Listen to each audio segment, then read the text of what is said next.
ओम सभी को सादर नमस्ते जी। आप सभी का स्वागत है हमारे यूट्यूब चैनल वैदिक धर्म पर। और हम पढ़ रहे हैं तत्त प्रकाश का 12वां समोल्लास। 12वें समोल्लास के अंदर विषय चल रहा था जैन मत की समीक्षा। तो आज जैन मत के अंदर ही आज हम जो जैनों के 24 तीर्थंकर हुए हैं उनकी आयु, उनकी लंबाई और उनके शरीर के विषय में, आज उनकी जो शरीर की जो माप है उसके विषय में संपूर्ण जानकारी आज हम देखेंगे। ऋषि दंड ने किस प्रकार से उनके जो ग्रंथों के अंदर लिखी हुई हैं, रत्नसार नाम की जो पुस्तक है उसके अंदर सारा का सारा विवरण इन 24 तीर्थंकरों का, जैनियों का लिखा हुआ है। उसी के आधार पर आज हम सत्य प्रकाश के 12वें समोल्लास के अंदर जो ऋषि दंड ने लिखा है उसको पूरा का पूरा समझेंगे, पढ़ेंगे। किस प्रकार से उनकी जो आयु है, कितनी आयु एक औसतन मनुष्य की हो सकती है और कितनी आयु जो है जैनियों के द्वारा उनके तीर्थंकरों की लिखी है। तो जितने भी लोग चैनल से जुड़े हुए हैं चैनल को सब्सक्राइब कर लें, वीडियो को लाइक कर दें। कोई प्रश्न है कमेंट बॉक्स में लिख दीजिए और जो चैनल पर नए हैं वो भी चैनल को सब्सक्राइब कर लें, जिससे कि आने वाली वीडियो आपके पास शीघ्रता से आपको प्राप्त हो सके, आप उसको देख सकें। इसलिए आप चैनल को सब्सक्राइब ज़रूर करें, जिससे जो वीडियो है उसकी नोटिफिकेशन सबसे पहले आपको मिले। तो हम अपने विषय पर आते हैं कि किस प्रकार से लिखा है। तो जो रत्नसार नाम की पुस्तक है उसके अंदर लिखते हैं कि पृष्ठ संख्या 166 और 167 में लिखा है कि ऋषभ देव का शरीर 500 धनुष लंबा और 84 लाख वर्ष पूर्व की आयु। तो उनका शरीर कितना था? ऋषभ देव जो प्रथम तीर्थंकर जैनियों के हुए, उनका शरीर का जो लंबाई थी वो 500 धनुष, लगभग 1 मीटर में 3 फुट और 0.28 फिट होते हैं। 3.28 फिट होते हैं 1 मीटर में। अब इससे तुम गुणा कर सकते हो, 5 की 3 से 5 या 15, यानी कि 1500 मीटर लंबा शरीर। और उसको तुम किलोमीटर में बदलोगे तो लगभग 1.5 किलोमीटर लंबा शरीर जो था वो ऋषभ देव जी का था, जो उनके प्रथम तीर्थंकर जैनियों के हुए हैं। और उनकी आयु जो लिखी है 84 लाख वर्ष पूर्व, यानी कि वर्ष पूर्व का इनका अलग ही गणना इन्होंने अपने की है। एक कुआं, खाली कुआं, भरा खाली कुआं है, उसके ऊपर युगल यानी युवाओं के बाल उसके अंदर जो हैं ठूस ठूस के भर दिए जाएं, फिर उसमें से एक एक बाल निकाला जाए और जितनी, जब तक वो खाली हो, उस एक बाल की आयु जितनी हो उतनी इन्होंने पूर्व वर्ष की गणना अपने ग्रंथों के अंदर की है। तो वो वास्तव में वैदिक काल गणना से अलग इनकी काल गणना है, वैसी काल गणना नहीं है। उसी के हिसाब से इनकी 84 लाख वर्ष पूर्व की आयु जो है ऋषभ देव की थी और उनका 1.5 किलोमीटर लंबा शरीर था। अब भाई साहब आगे आगे 24 तीर्थंकरों के विषय में पढ़ेंगे और आप खुद ही अंदाज़ा लगाना, खुद ही आप काल इसकी गणना करना कि कितना वास्तव में शरीर की आयु हो सकती है और कितनी वैदिक सिद्धांत के अंदर जो लिखी हुई है, वेदों के अंदर जो आयु औसतन मानी गई है, वो वैदिक सिद्धांत क्या कहता है और कितनी लंबाई हो सकती है। तो महाभारत काल और रामायण काल का उदाहरण लिया जाए तो लगभग जो वैदिक दृष्टांत, जो वैदिक सिद्धांत मानता है आयु, वो लगभग 400 वर्ष की आयु निर्धारित की गई है। 400 वर्ष तक मनुष्य की आयु औसतन हो सकती है, उससे ज़्यादा नहीं हो सकती। 400 वर्ष तक कोई ऐसा व्यक्ति, दुर्लभ व्यक्ति होगा जो 400 वर्ष की आयु प्राप्त हो जाता है। लगभग महाभारत काल और रामायण काल तक जो है लगभग 300 साढ़े 300 वर्षों तक ही सबकी आयु रही है, उससे आगे किसी की आयु देखने में नहीं मिलती है।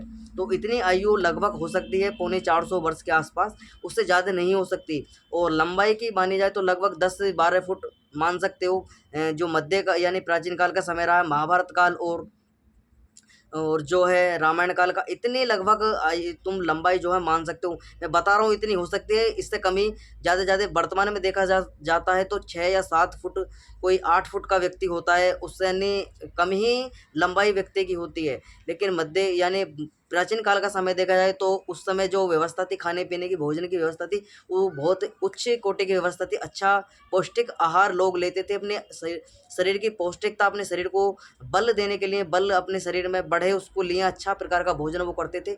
तो इस प्रकार से जो है उनकी लंबाई और जो आयु थी वो थोड़ी अधिक होती थी वर्तमान के समय से। तो इतनी भी नहीं होती थी जितना जैनियों के ग्रंथों के अंदर लिखा है कि वे 84 लाख किसी की आयु हो सकती है और 1.5 किलोमीटर लंबा शरीर हो सकता है। भाई साहब इतना लंबा शरीर और इतनी आयु का व्यक्ति उसको उसके माता पिता कितने लंबे होंगे, उसका शरीर कितना लंबा होगा। 1.5 किलोमीटर लंबा उनका शरीर था। अगर वो पैदा भी जब हुए होंगे तो कम से कम 500 मीटर का तो मान के चलो, 200 मीटर का शरीर मान के चलो। अब लगा सकते हो 200 मीटर का शरीर कितना लंबा बैठेगा, और उस माता का जिस गर्भ से ये उत्पन्न होंगे उसका गर्भाशय कितना बड़ा हो। तो ये सारी की सारी बातें इनके अंदर लिखी हुई हैं। तो आगे दूसरे तीर्थंकर के विषय में पढ़ते हैं। तो दूसरे तीर्थंकर हुए हैं इनके अजीतनाथ।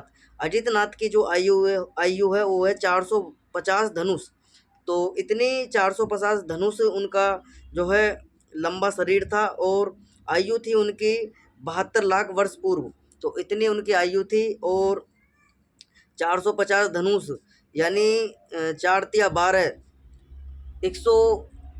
1200 यानी कि 1200 फुट के आसपास उनका जो 1200 मीटर लंबा उनका शरीर, लगभग 1250 मीटर का शरीर उनका मान सकते हो। 1250 मीटर लंबा शरीर जो था अजीतनाथ का था। अब उसको तुम किलोमीटर में बदल सकते हो कितना बैठेगा। इतनी लंबाई उनकी थी, 12.5 किलोमीटर उनका जो शरीर जो लिखा हुआ है, 1250 मीटर का लंबा शरीर, और 72 लाख पूर्व वर्ष की आयु। ऐसे ही संबतनाथ तीसरे हैं इनके तीर्थंकर संभवनाथ। संभवनाथ का शरीर था 400 धनुष पूर्व, 400 धनुष परिमाण शरीर, 60 लाख पूर्व वर्ष की आयु इतनी थी संभवनाथ की। तो 4 तिया 12 यानी 1200 मीटर लंबा बैठेगा शरीर, यानी कि एक किलो 2.25 किलोमीटर के आसपास का शरीर इनका मान सकते हो। इतना लंबा शरीर इनका था भैया, जो इनके अजीतनाथ हुए हैं। अजीतनाथ और संभवनाथ का इतना 400 यानी कि लगभग 1.5 किलोमीटर लंबा शरीर जो अजीतनाथ का, और ऐसा ही 1.25 किलोमीटर का शरीर जो है संभवनाथ का है। और उनकी आयु भैया लिखी हुई है 60 लाख वर्ष पूर्व।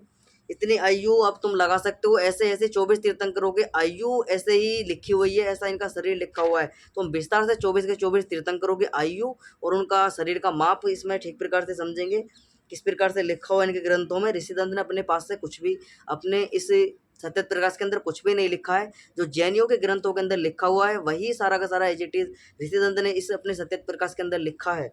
आगे अब चौथा तीर्थंकर जो हुए हैं इनके, वो हैं अभिनंदन। अभिनंदन की आयु थी लगभग 350, 350 धनुष यानी 350 धनुष का उनकी जो था वो लंबाई थी। और शरीर की आयु जो थी उनके 50 लाख वर्ष पूर्व की आयु।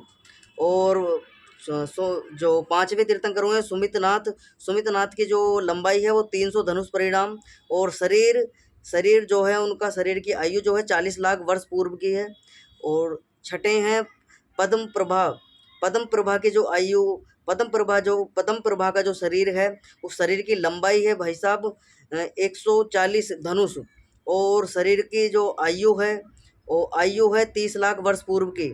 अब सातवें हैं पार्श्वनाथ। पार्श्वनाथ की जो शरीर की लंबाई है वो है 200 धनुष, और उनके शरीर की जो आयु है वो है 20 लाख पूर्व वर्ष की। आठवें हैं चंद्रप्रभा। चंद्रप्रभा के शरीर की लंबाई है 150 धनुष, और शरीर की आयु है 10 लाख वर्ष पूर्व। आगे हैं नौवें सुविधानाथ। सुविधानाथ की जो लंबाई है वो 100 धनुष, और आयु है उनकी 2 लाख वर्ष पूर्व की। 10वें हैं शीतलनाथ। शीतलनाथ की जो लंबाई है वो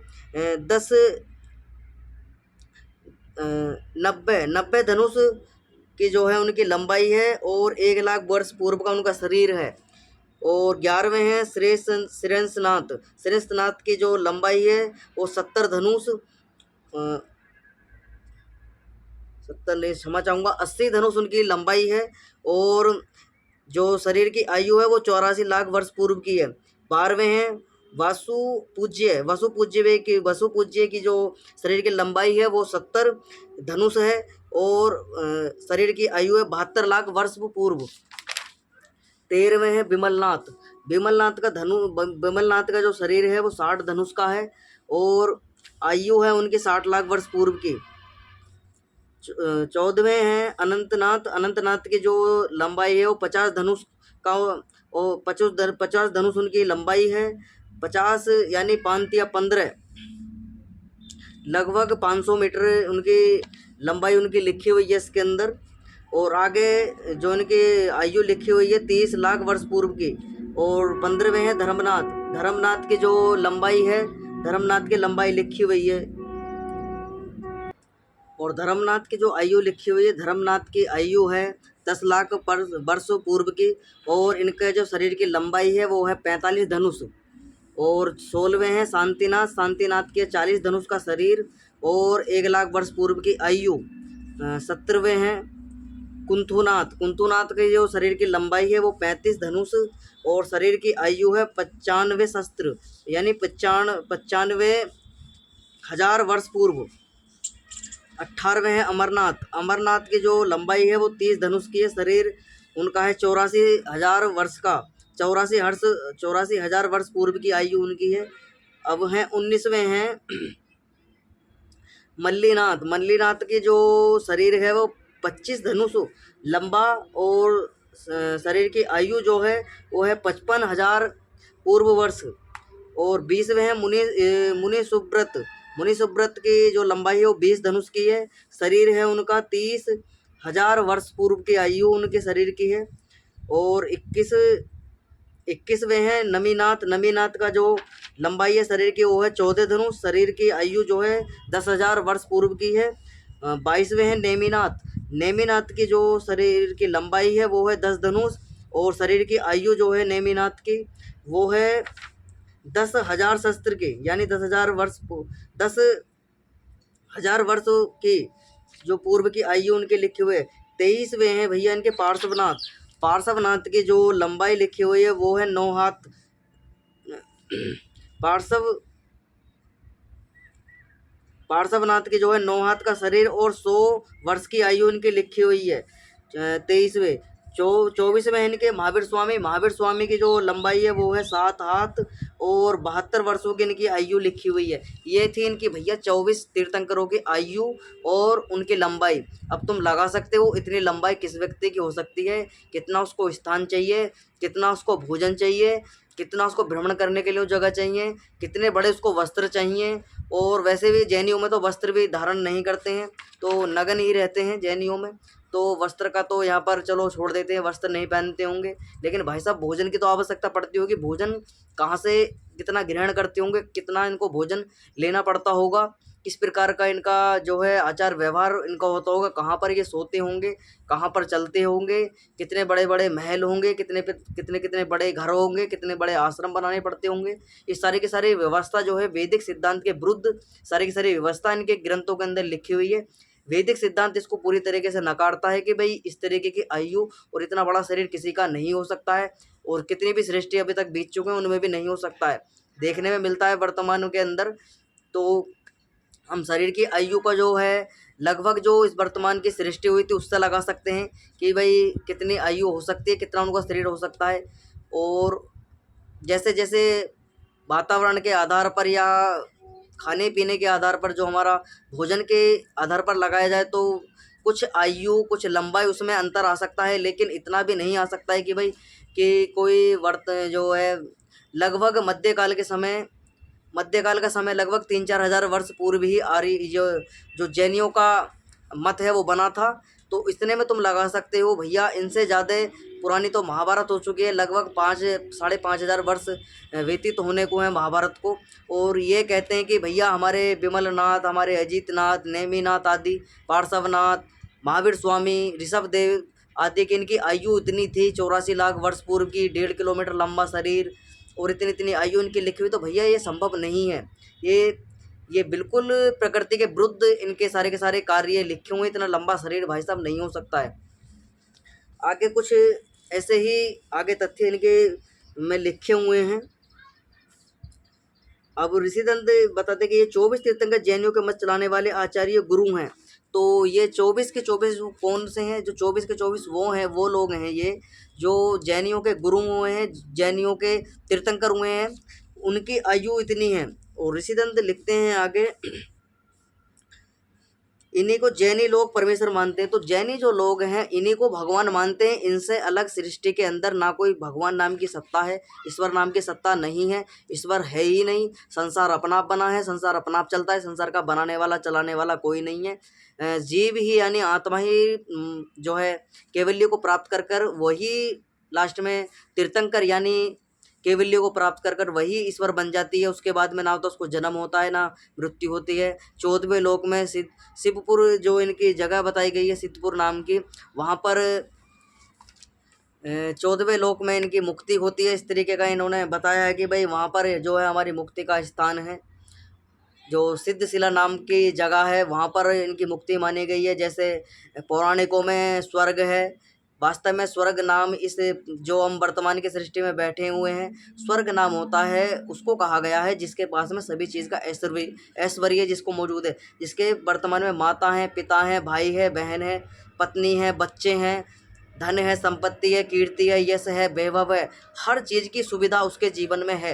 किसी भी प्रकार का दुख उसके जीवन में नहीं है, अभाव किसी वस्तु का उसके जीवन में नहीं है। वही वास्तव में स्वर्ग है। उसी व्यक्ति को जो ऐसे जितनी भी सामग्री जिस व्यक्ति के पास में है, वास्तव में वो व्यक्ति स्वर्ग में है।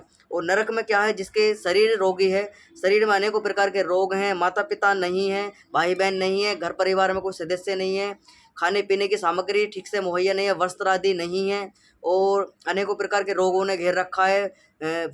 मांग तांग कर अपना गुजारा चलाता है। इस प्रकार के खाने पीने के भी लाले पड़े हुए हैं और सभी वस्तुओं का उसके जीवन के अंदर अभाव है। तो उसको वास्तव में नरक मनुष्य योनि में कहा जाता है कि भाई ये नरक भोग रहा है। तो जीते जी ही नरक है और जीते जी स्वर्ग है। मरने के बाद में किसी को नरक नहीं मिलता, ना किसी को स्वर्ग मिलता है। मरने के बाद तो सीधा का सीधा योनियों में जाते हैं और वहाँ पर या तो पशु पक्षियों की योनि में जाएंगे, वहाँ नरक भोगना पड़ेगा, क्योंकि वो नरक योनियाँ ही भोग योनियाँ हैं। वो उनके अंदर ना तुम्हें बरसात पड़ रही है तो भैया बरसात में पेड़ पे बैठे रहोगे, पक्षी हो वहीं पर भीजते रहोगे, आंधी आएगी, बरसात आएगी, वहीं पे मर जाओगे पेड़ के ऊपर बैठे हुए, इधर उधर हवा में उड़ जाओगे।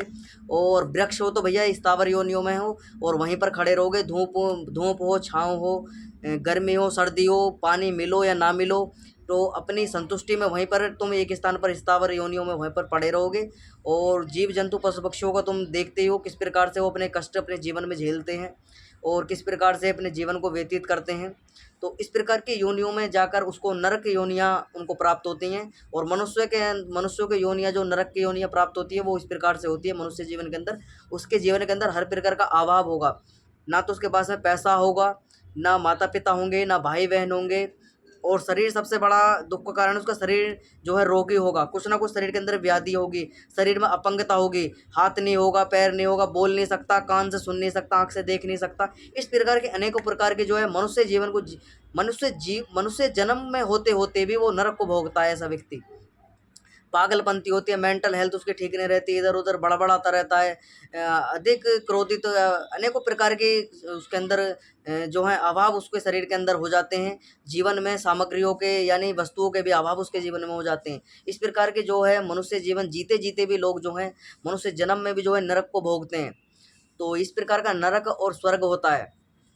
तो ये नरक और स्वर्ग जो है, जो जो पौराणिक लोग कहते हैं भी हम स्वर्ग को गए, हमारे फलाना जी पिताजी की मृत्यु हो गई थी, वो स्वर्ग को चले गए। तो भाई साहब स्वर्ग तो जैसे उन्होंने कर्म किए होंगे, या तो वो किसी स्वर्ग का मतलब यही है कि मनुष्य जीवन में उसको जन्म मिलकर और अच्छे संपन्न घर परिवार में उसको जन्म मिल जाना और वहाँ पर अच्छे प्रकार से उसको सुविधाएं मिलनी, माता पिता योग्य मिलने, आचार्य अच्छे मिलने, गुरु अच्छे मिलने, शिक्षा का अच्छा से उसको शिक्षा की योग्यता उसको ठीक प्रकार से प्राप्त होनी, वेद आदि सत्य शास्त्रों को पढ़ने वाला विद्या उसको मुहैया होती है, धार्मिक माता पिता उसको मिलते हैं। तो ऐसा व्यक्ति उसको स्वर्ग कहा जा सकता है जिसका ऐसे परिवार के अंदर में जन्म होता है। ऐसे परिवार के अंदर उसको वास्तव में उसको कह सकते हैं कि वह व्यक्ति स्वर्ग के अंदर है, जिसके यहाँ पर सारी सुविधाएं हैं, सारी सामग्रियां हैं, सब परिवार, नौकर चाकर, धन संपत्ति, सोना चांदी, हीरे जवाहरात, सब कुछ उसके पास में ए टू जेड जो भी सामग्री सुख की होती हैं, भोजन से लेकर वस्त्र तक, वो सब उसके पास में है। सारे रिश्ते नाते उसके पास में है। सारे जो भौतिक संसार के अंदर जो हम व्यवहार करते हैं वो सारे के सारे लोग उसके कहे अनुसार, उसके मान्य, उसके सामान्य, उसके साथ में लोग हैं। इस प्रकार की जो व्यवस्था उस व्यक्ति को हम कह सकते हैं वो वास्तव में स्वर्ग में। और जिसके पास में ये सारी की सारी वस्तुएं नहीं हैं, सामग्रियां नहीं हैं, और इस प्रकार के आचार व्यवहार वाले व्यक्ति उसके पास में नहीं, तो और अनेकों प्रकार के रोग या व्याधियाँ और अनेक प्रकार के कष्ट उसके जीवन के अंदर हैं, तो भाई साहब वो नरक में है व्यक्ति। तो इस प्रकार का नरक और स्वर्ग होता है। तो इसी प्रकार का इनका सिद्धशिला नाम की कोई स्थान इन्होंने बना रखा है जैनियों ने, वहाँ पर ही इनकी मुक्ति है, उससे अलग इनकी मुक्ति नहीं होती। सभी का यही हाल है। मुसलमानों की 7वें आसमान पर, ईसाइयों की 4थे आसमान पर है, और ऐसे ही सभी की भैया सभी मत मतांतरों का यही हाल है। पौराणिकों की उसमें गोकुलियों की आ जाएँ तो उनका कृष्ण का जो है गोलोक है, वैष्णवों का वैकुंठ है, सेबों का जो है भैया कैलाश पर्वत मानसरोवर आदि उनके जो है वैष्णव। शाक्त वालों का जो है श्रीपुर नाम की जगह है, उनकी देवी जहाँ पर श्रीपुर नाम से देवी उनकी प्रकट हुई थी, वहाँ पर उनकी मुक्ति मानी जाती है। तो इस प्रकार का सबका मुक्ति का अलग अलग सिद्धांत लिखा हुआ है। तो ऋषि दंत आगे लिखते हैं कि भाई ये मानते हैं कि हमारे परमेश्वर जो है वो सारे के सारे जो हमारे तीर्थंकर हैं वो मोक्ष को गए। ऋषि दंत कहते हैं कि भाई कोई बात नहीं, जा सकते हैं मोक्ष को, उसमें कोई हमारा विरोध नहीं है, मोक्ष को जाना चाहिए, अच्छी बात है, मोक्ष हो गए। इसमें बुद्धिमान लोग विचार लेवे कि इतने बड़े शरीर और इतनी आयु मनुष्य देह का होना कभी भी संभव नहीं है। इस भूगोल में बहुत सी थोड़े मनुष्य बच सकते हैं। इन्हीं जैनियों के गपोड़े लेकर जो पुराणियों ने 1 लाख सहस्त्र और 1 सहस्त्र वर्ष का आयु लिखा है, वह भी संभव नहीं हो सकता है। तो जैनियों का कथन संभव कैसे हो सकता है? इसी प्रकार भैया पौराणिकों ने भी अनेकों प्रकार के प्रपंच अपने अंदर लिख रखे हैं। कि एक कहावत और चलती है श्री कृष्ण के विषय में कि उन्होंने अपने मथुरा के अंदर भाई साहब एक बार इंद्रदेव इतने क्रोधित हो गए, उन्होंने बरसात कर दी और सारा मथुरा जो है जलमग्न हो गया, और कृष्ण जी की सब शरण में गए। कृष्ण जी ने जो है भैया गोवर्धन पर्वत अपनी कनकी उंगली पर उठा लिया। तो इस प्रकार की ये पौराणिक कथा जो है, ऐसे ही सारी की सारी कथा जैनों के ग्रंथों के अंदर भरी पड़ी हैं।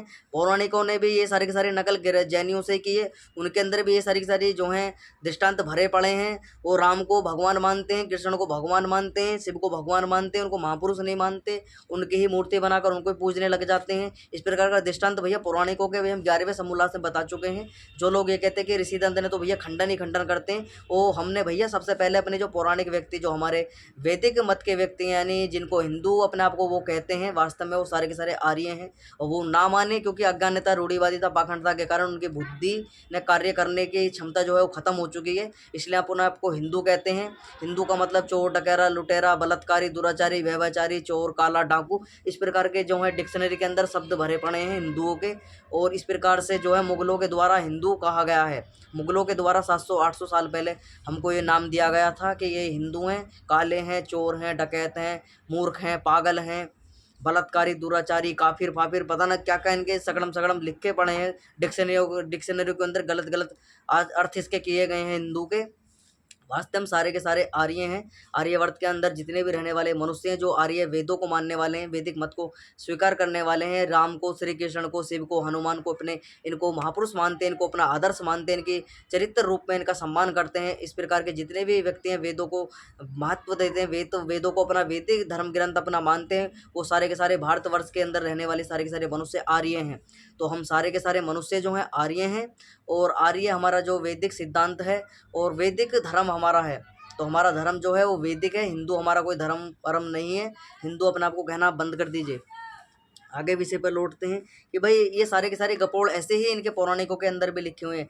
एक कथा और चलती है कि जो 52 भगवान हुए हैं, उन्होंने जो है पूरे पूरे जो है संसार नाप दिया था, और फिर संसार नापने के बाद में बलि के सिर पर जो है पैर रखा गया था। राजा बलि ने कही थी भाई अब कोई भी स्थान शेष नहीं है, मेरे सिर पर जो है पग रख दीजिए। अब भाई साहब देखना चाहिए कि जब सारा का सारा ब्रह्मांड उन्होंने नाप दिया 3 पैर के अंदर, पृथ्वी नाप दी, भूगो सूर्य, चंद्रमा, नक्षत्र, तारे, ग्रह मंडल, आकाश, पाताल सब नाप दिए, तो भाई साहब तुम्हारा शरीर कौन सा अलग हो गया? तुम भी तो उस प्रकृति के अवयवों से बने हुए हो, और तुम्हारा शरीर भी जो है पृथ्वी के ऊपर ही टिका हुआ है। तो ये सारी की सारी बातें जो हैं पौराणिकों के अंदर भी लिखी हुई हैं। जैन ये भी उससे कम नहीं है, सारे के सारे कपोड़बाजी मत मतांतरों के अंदर भरी पड़ी हैं। आगे लिखते हैं ऋषिदंत सरस्वती। अब कुछ बातें और लिखी हुई हैं कि कल्प भाष्य नाम का इनकी ग्रंथ है, उसके अंदर लिखी हुई है। नागेत नाम के एक व्यक्ति ने ग्राम के बराबर एक शिला उंगली पर धर ली। इस प्रकार की जो है इनके अंदर भी है कि भाई नागेत नाम का कोई व्यक्ति था, वही जैसे कि श्री कृष्ण को पौराणिकों के द्वारा दिखाया गया कि भाई उन्होंने करके उंगली पर अपनी जो है गोवर्धन पर्वत को उठा लिया था। लोगों के उसके अंदर सब लोग आ गए थे और बरसात से बच गए थे, वहाँ पर पानी हो गया था, पूरा मथुरा जलमग्न हो गया था। इसी प्रकार के जो है नागेत नाम के एक व्यक्ति ने जो है, वो भी जैनियों के अंदर कोई व्यक्ति हुआ है, उसने भैया कन की उंगली पर जो है एक ग्राम को उंगली पर ग्राम के बराबर एक शिला थी, यानी शिला पत्थर, एक गाम के बराबर एक पत्थर की शिला थी, उसको अपने कन की उंगली पर उठा लिया था। अब भैया इस प्रकार का इनके अंदर लिखा हुआ है। दूसरा लिखा है कल्प भाष्य पृष्ठ संख्या 35 पर, महावीर महावीर ने अंगूठे से पृथ्वी को दबाई, उससे शेषनाग काँप गया। भाई साहब एक एक किड़वंती और चलती है कि महावीर स्वामी ने जो है जैनियों के द्वारा बताया जाता है कि अंगूठे से जो है पृथ्वी को दबा दिया, और पृथ्वी को दबाने के कारण जो है शेषनाग काँप गया। कुछ पौराणिकों के अंदर भी कथा चलती है कि ये जो पृथ्वी है भाई साहब, ये शेषनाग को ऊपर, शेषनाग के फन पर टिकी हुई है। तो ये सारी की सारी कपोल कल्पित घटनाएं पौराणिकों के द्वारा, जैनियों के द्वारा लोगों को मनोरंजन और कुछ जो उनके अंदर आस्था पैदा करने के लिए भाई इस प्रकार से उनको प्रपंच इस प्रकार के बताए गए हैं। लोगों को बुद्धि इतनी है नहीं कि वो सोच विचार कर सके, क्योंकि बुद्धि शून्य कर दी जाती है ऐसे ऐसी दृष्टांत दे दे के लोगों को कि भाई भगवान की जो है सारे के सारे माया पे शक नहीं करना चाहिए। ऐसी कहानी चलती है भगवान की, भगवान कुछ भी कर सकते हैं, भगवान भगवान जो चाहे वो कर सकते हैं। तो भैया भगवान ईश्वर का अपना नियम है, ईश्वर अपने नियम में सब कार्य करता है, वो तुम्हारे कहने से कुछ नहीं कर सकता है। और जो ये लोग कहते हैं कि भगवान अवतार लेते हैं, ईश्वर कभी अवतार नहीं लेता है। ये अवतार जितने भी होते हैं, अवतार का मतलब ये पुनर्जन्म, जो पुनर्जन्म होता है वो सारे के सारे आत्माओं का ही होता है। आत्मा का जन्म जो है मोक्ष के बाद भी होता है। मोक्ष का जो है समय व्यतीत होने के बाद में 31 नील 10 खरब 40 अरब वर्ष की मुक्ति की आयु यानी मोक्ष की आयु है। उसको पूरा करने के बाद भाई साहब फिर दोबारा मृत्यु लोक यानी पृथ्वी पर, यानी जहाँ भी जीवन हो वहाँ पर जो है जन्म उसको मिलता है। तो संसार के अंदर वो दोबारा से आता है, कर्म करता है, फल भोगता है, उसका फल उसको मिलता है। अच्छे करो अच्छे फल, बुरे करो बुरे फल उसको मिलते हैं।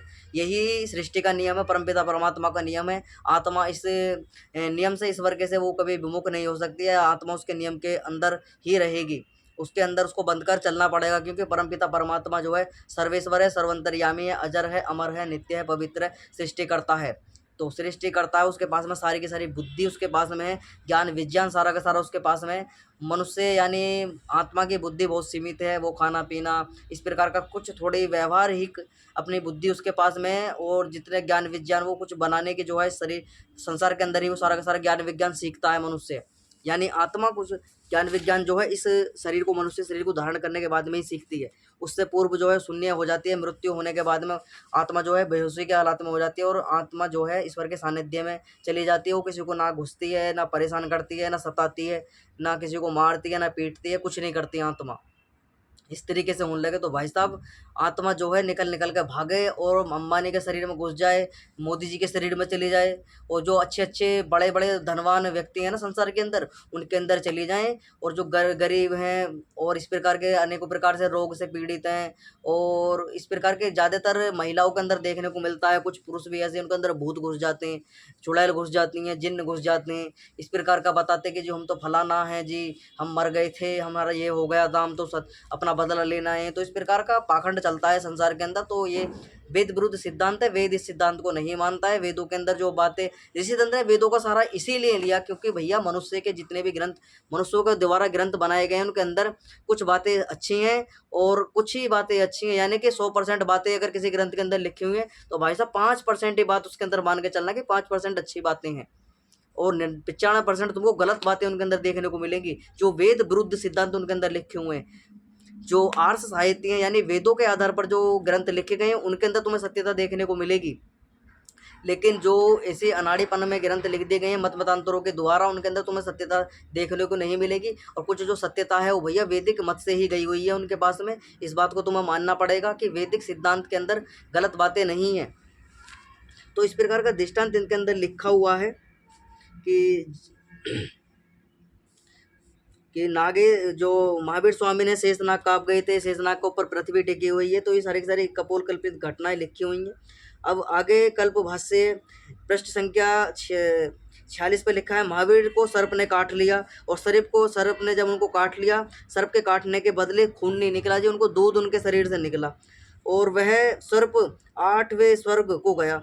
तो भाई साहब वो सांप ने जिसने महावीर स्वामी को काटा था, उनके काटने से जो है शरीर से जो रक्त नहीं निकला, अच्छा दूध उनके शरीर से निकला, और जिस सांप ने उनको काटा था वो 8वें स्वर्ग को गया।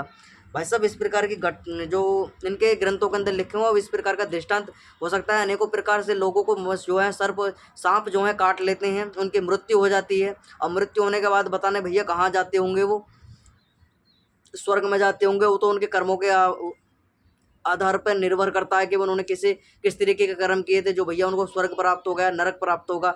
लेकिन महावीर स्वामी के सांप ने काट लिया था और सांप ने जो है भैया स्वर्ग को, 8वें स्वर्ग को प्राप्त किया था। आगे लिखते हैं कल्पभाष्य नाम के पुस्तक से ही पृष्ठ संख्या 47 पे लिखा है, महावीर स्वामी के पग पर खीर पकाई और पग ना जले। तो महावीर स्वामी के पग पर जो है जैनी लोगों ने जो है खीर पकाई थी भाई साहब, उनका पैर नहीं जला था, खीर पक गई थी। अब वर्तमान में जला के देखिए जैनी जी, अपने पैर पर रख के जला कर देखिए, किसी और के पैर पर जला के आग खीर रख कर देखिए, पैर जलेगा या नहीं जलेगा, पैर जलेगा या खीर पकेगी, उसमें पता पड़ जाएगा आपको। तो इस प्रकार का कपोल कल्पित घटना इनके ग्रंथों के अंदर लिखी पड़ी है, भरमार है इस चीज़ की। आगे लिखते हैं कि छोटे से पात्र में ऊँट बुलाया। अब कल्पभाष्य पृष्ठ संख्या जो है 16 में लिखा हुआ है कि छोटे से पात्र में ऊँट बुलाया, रत्नसार भाग नाम के पृष्ठ संख्या 1। पृष्ठ संख्या जो है, अब एक छोटे से पात्र में भाई साहब ऊँट कितना बड़ा होता है, लगभग 10-15 फुट लंबा जो है ऊँट होता है, उसका भैया इतना बड़ा ऊँट उन्होंने इतने से जो है पात्र के अंदर बुला दिया।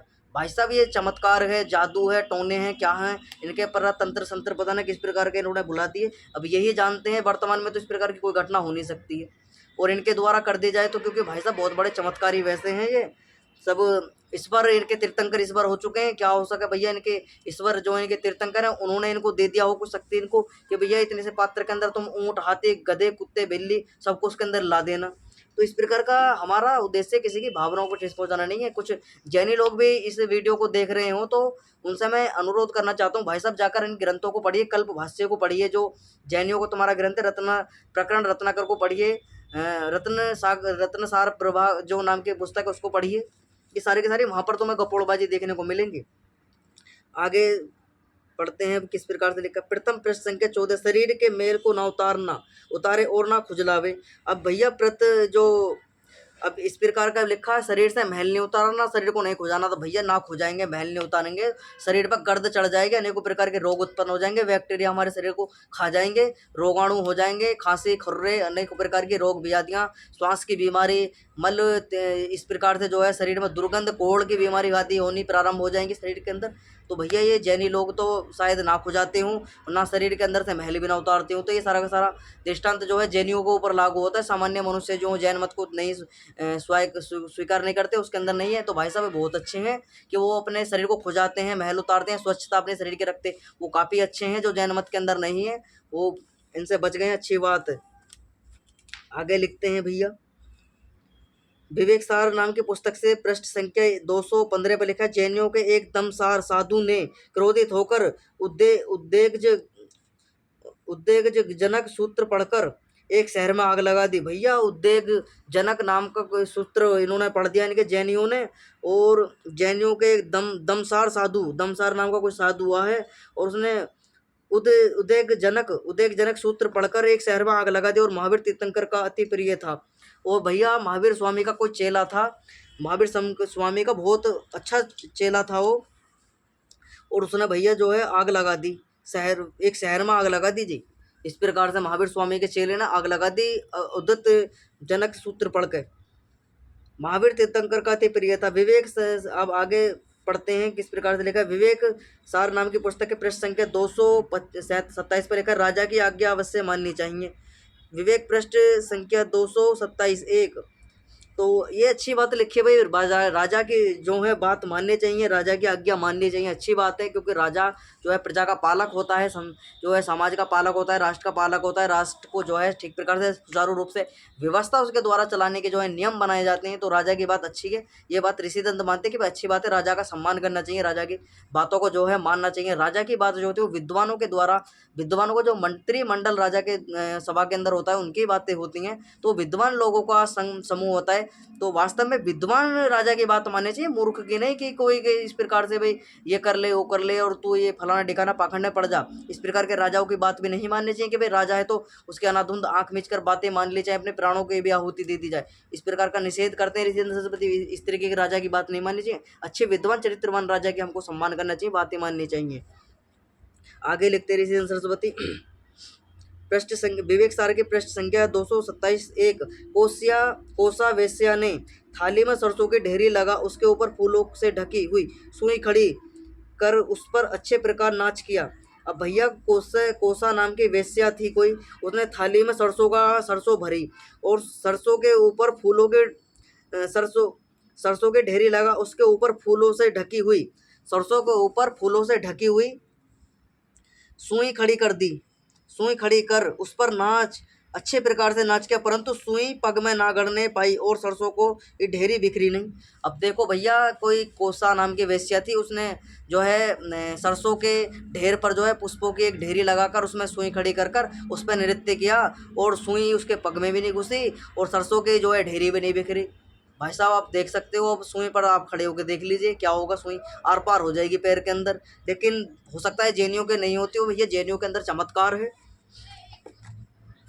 आगे लिखते हैं ऋषि सरस्वती, इनके किस प्रकार से लिखी हुई है इनके कपोड़बाची। तत्व विवेक नाम पृष्ठ पुस्तक का एक और दृष्टांत दिया है। पृष्ठ संख्या 228 पर लिखा है, इसी कोसा वेश्या के साथ एक स्थूल मुनि ने 12 वर्ष तक भोग किया। अब भाई साहब एक और दृष्टांत जाता है, कोसा नाम की जो वेश्या थी, एक स्थूल मुनि नाम के व्यक्ति हुए हैं, उसने भैया 12 वर्ष तक भोग किया और पश्चात दीक्षा लेकर सदगति को गया। दीक्षा ली, 12 वर्ष तक खूब समागम जो है वेश्या के साथ में व्यभिचार दुराचार आदि किया, उसके बाद भैया स्वर्ग को गया, जो है दीक्षा लेकर सदगति हो गया और कोसा वैसे भी जैन धर्म को पालती हुई सदगति को हो गई। तो भैया उसने भी जैन धर्म स्वीकार कर लिया और उसकी भी सदगति हो गई। साधु ने भोग विलास किया, वो भी भैया स्वर्ग को चला गया।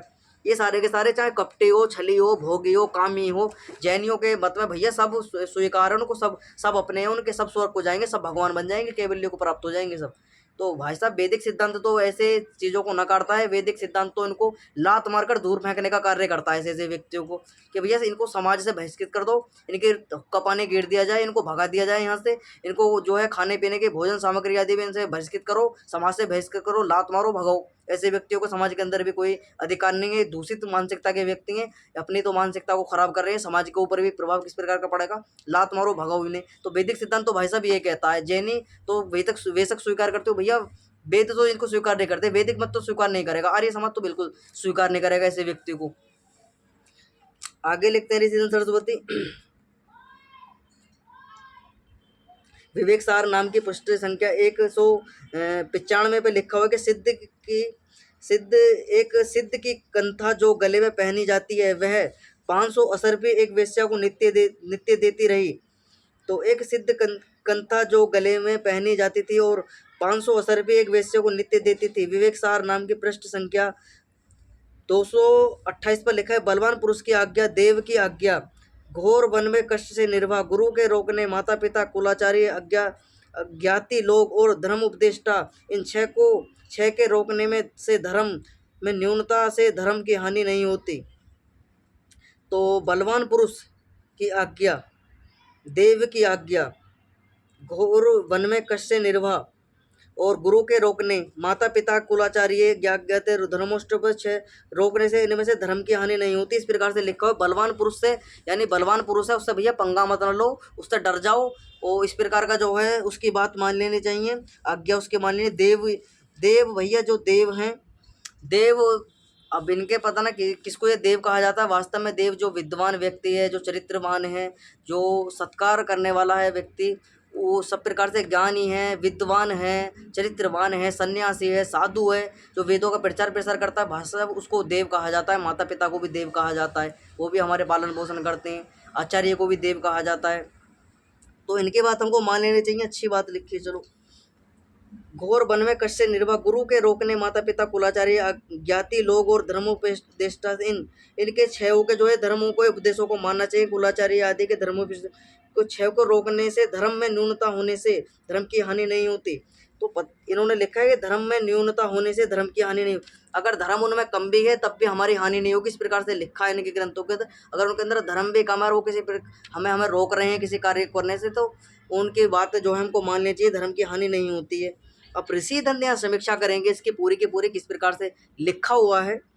अब देखिए इनकी मिथ्या बातें, एक मनुष्य के ग्राम बराबर पाषाण के शिला उंगली पर कभी धर सकता है और पृथ्वी के ऊपर अंगूठे से दबाने से पृथ्वी दब सकती है। तो ऋषि भैया बड़े तर्कशील ऋषि हैं, वो ऐसे ही किसी बात को आंख बंद कर कर कान को हाथ रखकर वो स्वीकार नहीं करते, मानते नहीं है। तथ्यों के आधार पर, प्रमाणों के आधार पर सिद्ध होती है बात को तो ही स्वीकार करते हैं, और बिना सिर पैर की बातों को लात मारकर दूर करने का कार्य उनके जो सिद्धांत वो करता है कि ऐसी बात मान नहीं सकते कि भाई पृथ्वी को अंगूठे से दबाने से पृथ्वी वास्तव में दब जाएगी क्या। आगे लिखते हैं कि कोई एक पुरुष जो है सिद्ध जो है नहीं पत्थर की शिला को उंगली पर उठा सकता है, नहीं उठा सकता। और जब शेषनाग ही नहीं तो कांपेगा कौन। ऋषिदंत लिखते हैं और शेषनाग ही नहीं तो कांपेगा कौन। भला शरीर के काटने से दूध निकला, किसी ने नहीं देखा सिवाय इंद्रजाल के, दूसरी बात नहीं। उसको काटने वाला सर्प तो स्वर्ग में गया और महात्मा श्री कृष्ण आदि तीसरे नरक को गए। तो इनके ग्रंथों के अंदर मैंने बताया था ना, पिछली कक्षा से पूर्व की कक्षा जो थी, वो शिव जी, कृष्ण जी, राम जी, विष्णु जी, ब्रह्मा जी, ये सारे के सारे जो है तीसरे नरक को गए थे, और इनके 24 तीर्थंकर जो थे वो भाई साहब स्वर्ग को गए थे। इस प्रकार से इनके ग्रंथों के अंदर लिखा हुआ है। और साधु सन्यासी जो उनका जो वैदिक मत के साधु सन्यासी हैं, विद्वान लोग हैं, उनका सम्मान नहीं करना चाहिए, उनके संपर्क में नहीं आना चाहिए। अपनी बातें चाहे कितनी भी गलत हों, कितनी भी सही हों, उन पर ही उनको जो है स्वीकार करना चाहिए। अदर मत के जो हैं, चाहे वैदिक मत हो, कोई सा भी मत हो, उनकी बातों को हमें स्वीकार नहीं करना चाहिए। उनकी बातों को, उनके उन लोगों के संपर्क में भी नहीं आना चाहिए, उनसे हमें व्यवहार भी नहीं रखना चाहिए। तो ये कहते हैं उनसे बचकर रहना चाहिए, अपने ग्रंथ भी उनको नहीं पढ़ाने चाहिए, अपनी बातें भी उनको नहीं बतानी चाहिए। तो हर प्रकार का विरोध इन्होंने एक समाज के अंदर एक दीवार लगाने का कार्य इन्होंने किया है। तो हमारे महापुरुषों को तो उन्होंने नरक में भेज दिया और अपने को भेजते हैं भाई साहब मोक्ष में, स्वर्ग में। तो ये एक भेद विरोध है। वास्तव में इनके तो गए हो ना गए हो, लेकिन मैं डंके की चोट पे कह सकता हूँ कि भाई साहब हमारे कृष्ण, हमारे राम जी, हमारे शिव जी और हमारे हनुमान जी तो वास्तव में स्वर्ग को गए थे और मोक्ष को गए थे। इनके गए हो या ना गए हो, क्योंकि इनके तो चरित्र से ही देखने को मिलता है कि जिस प्रकार का इनका चरित्र इसके अंदर लिखा हुआ है कि भैया वेश्या से समागम करने वाला भी जो है स्वर्ग को जाता है। दुराचारी हो, नगर में आग लगाकर फूंक दे, महावीर का प्रिय शिष्य है, वो भी स्वर्ग को जाएगा। और हमारे श्री कृष्ण चरित्र इतना आप्त पुरुष उनको कहा गया है, जन्म से लेकर मृत्यु पर्यंत तक ऐसे कृष्ण महापुरुष हमारे श्री कृष्ण चंद्र जी महाराज ने जो जन्म से मृत्यु तक एक भी निंदित कार्य नहीं किया, वो तो भाई साहब नरक को चले गए, इनके स्वर्ग को गए। तो ये सारे के सारे दृष्टांत जो हैं एक आक्षेप लगाने का कार्य इन्होंने वैदिक मत के महापुरुषों पर किया है। तो ये सर्वथा निषेध है, गलत इनके द्वारा बातें लिखी गई इनके ग्रंथों के अंदर, उनको स्वीकार नहीं करना, जिनको खंडन ऋषिदंत ने स्पष्ट किया है। आगे पढ़ते हैं किस प्रकार से लिखा है। और इस प्रकार लिखा है जो ऋषिदंत कहते हैं कि भाई कंथा जो है वो तो एक वस्त्र का होता है, और वस्त्र से किस प्रकार से जो है 500 असरपिया कौन दे सकता है। 500 असरपिया छोड़ो, एक भी असरपिया जो है हमको प्राप्त नहीं हो सकती हैं। इस प्रकार से ऋषिदंत ने खंडन किया कि भाई ये सारी की सारी ऐसी ऐसी असंभव कहानी लिखे तो जैनियों के थोते पोते सिर से बढ़ जाए, इससे अधिक नहीं लिखते। ऋषिदंत स्पष्ट खंडन करते कि भाई इससे आगे इनके जो हैं सारे की सारी ऐसे ही लिखे हुए हैं, सारे के सारे कपोल कल्पित बातें इनके अंदर लिखी हुई हैं। आज हमने पूरी की पूरी दृष्टांत इसके विषय में पढ़ा। तो जितने भी लोग चैनल से जुड़े हुए हैं, चैनल को लाइक जो है सब्सक्राइब कर दें, वीडियो को लाइक कर दें। किसी प्रकार की शंका है तो कमेंट बॉक्स में लिख दीजिए। चैनल को जो नए व्यक्ति भी हैं उन तक ज़्यादा से ज़्यादा इस वीडियो को शेयर करें, जिसको ठीक प्रकार से उन्हें मत मतांतरों का ज्ञान उनको हो, और अपनी जो बुद्धि है उसकी जो जंग लगाने का कार्य मत मतांतरों के द्वारा कर दिया गया है उसको उनका छिन्न हो सके, उनकी बुद्धि जो है पवित्र और निर्मल हो सके, बुद्धि आचार व्यवहार ठीक प्रकार से कर सके, सत्य असत्य का ग्रहण कर सके। तो आज की कक्षा को हमने यहीं विराम करेंगे। जितने भी लोग चैनल जुड़े हैं उनको सभी को सादर नमस्ते। ओम सम।